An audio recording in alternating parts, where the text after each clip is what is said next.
Hey y'all, this is Kenny Groom from Beyond Normal Media, where every story is a journey. Today, we'll be diving into something that's really helped me grow as a storyteller and creator, but certainly not without some bumps and bruises along the way. And that topic is my newsletter journey. So, I want to start out by discussing, talking a little bit about why newsletters, what got me into launching a newsletter. I launched the first newsletter when we were just the Beyond Normal podcast. So this was about 3 to 4 years ago. I saw some other creators in the space really leaning into their newsletters and really putting their thoughts to paper. There was some excitement initially for me as I saw this as a much more like a much more like journalistic medium that I thought this would give me some credibility. But I quickly learned that a couple things, right? There were a couple misconceptions that I had. I approached newsletter writing the uh, from the lens of like writing a book report. Like, and so for those of us that have gone and completed grade school, we all remember having to, even some of us that may have done some college work, post grad work, especially the process of writing a paper, doing all sorts of research, and then having several pages, almost maybe in some cases having what felt like an entire book worth of information that we presented to the public. And so that was a misconception that I had because I think initially I was writing it in a format that was a little bit dated. And just with today's audience and the the mental capacity that people put forward when digesting newsletters, I certainly think that nobody is opening up a newsletter in excitement, waiting for a book report, right? And so that was one really big misconception when I started it. Really, probably about 3 to 4 years ago, I wrote a few issues is what I like to call them. Like I relate that to like comics. I read a lot of comics growing up, and so I label mine as issues. But I essentially wrote like maybe one or two, and it kind of fell off. This past year, the past 12 months, I really have revisited the medium itself, and I'm really excited about what we can make this into. And so with that, I want to quickly just touch on some of the lessons. Let's transition to the lessons learned, right? So I mentioned some of those misconceptions that I had, but there were several mistakes that I think I made initially, and it was the biggest mistake I made was limiting the scope of the newsletter to the podcast itself. And so it really forced me to, almost deliver the newsletter in like a bio, like a biography kind of format. Again, going back to that book report mentality that I came into this with. That was one big mistake I think I had. Just early on. The second one was, skipping consistency, right? And so I told myself I would try to come out with one every single month. And there's a couple keywords that you probably would hear in there. The first thing being try, right? And so I would try to do something, obviously, priority shuffle. And so it would just never be the top priority in any given moment. But then the second thing in there was I said I would just come out with it, for the month. I didn't set a timeline, I didn't set a date. And so those were two things when I relaunched it this time that I wanted to make sure that I focused on a little bit more.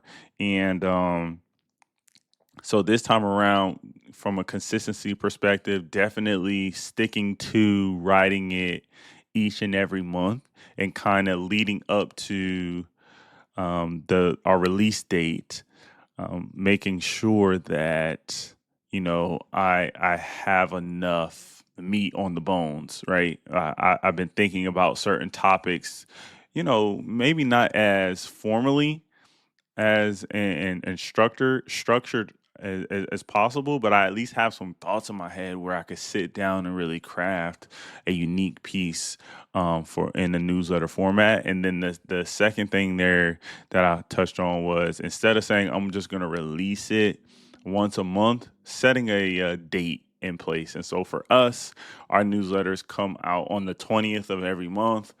Don't ask me why I came up with the 20th.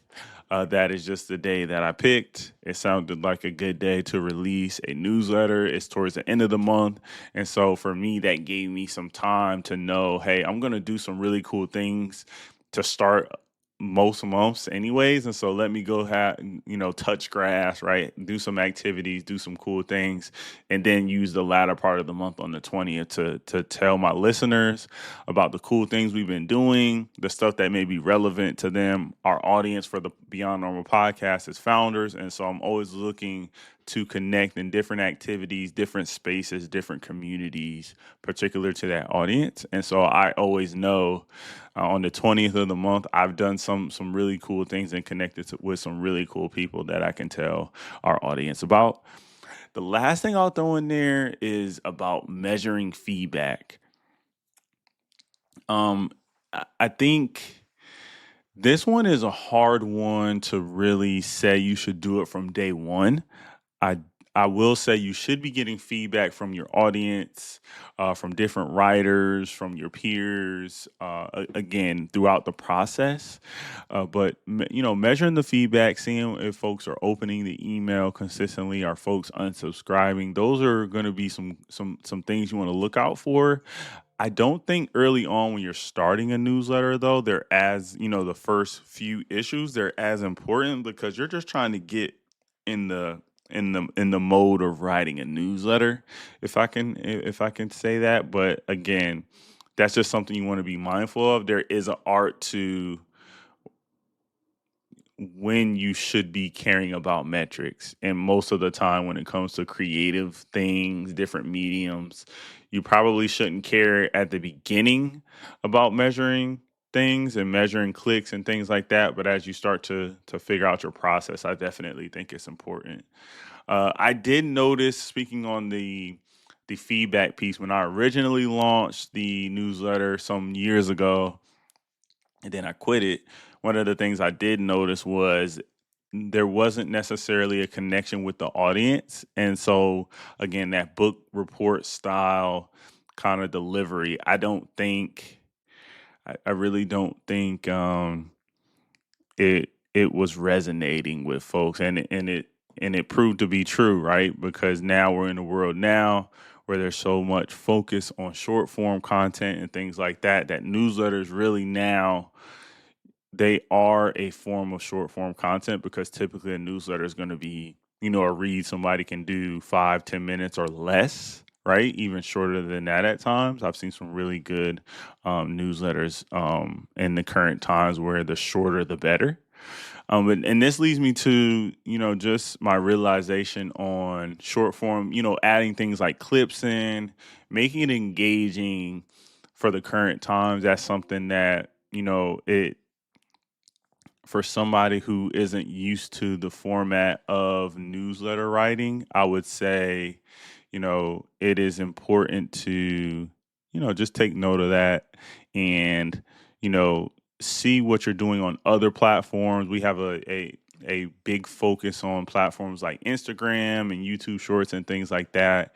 We can take some of what we're doing on those platforms and just put it into this format here.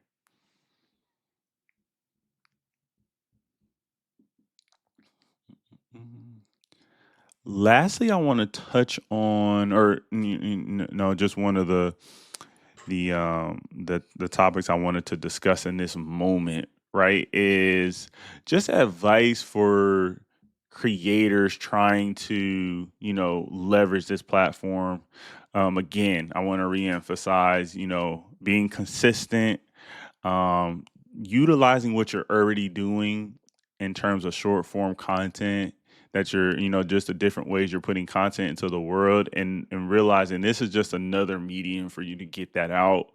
You don't necessarily have to transition to a journalistic, ethos to write a newsletter. You can really make it your own.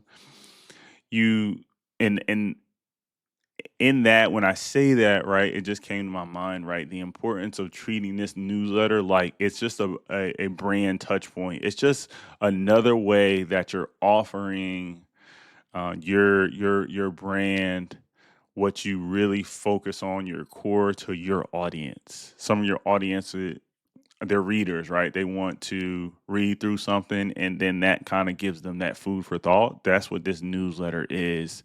It's giving them that food for thought through a few words that you deliver on a consistent schedule.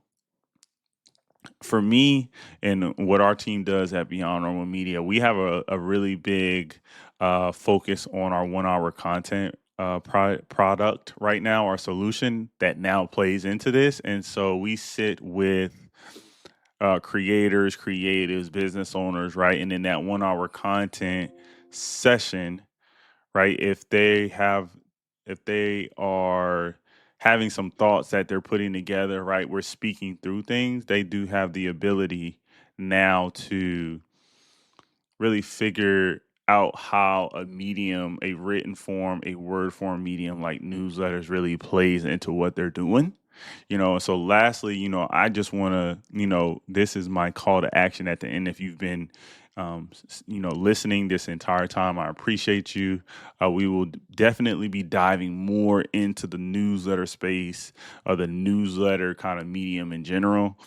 If you're in the trenches trying to tell your story, your brand story, just know you're not alone. This is something for me, as coming from someone who has been focusing more on being an orator, saying things out loud, and really using that as my call to action for folks.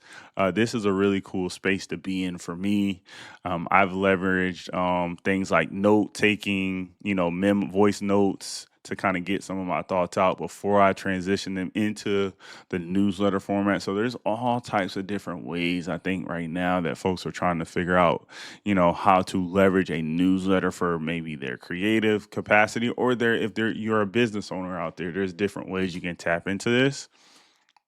If you don't mind, right, I got to put this in there. Make sure you hit that subscribe button, and we'll be building this out together. I'll be focusing more on my journey into newsletters. Again, I shared a little bit about some of the mistakes I made along the way.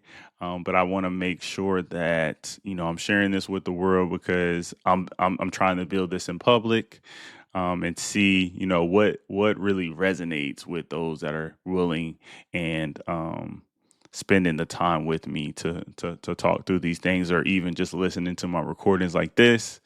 If you do have the capacity, check out our 1 hour content service if you're ready to show up with ease for your audience. Again, our motto for this is: you spend 1 hour with me, you get a month or more of engaging content for your audience. Thank you for tuning in to this testimonial from me on my newsletter journey. Thank you.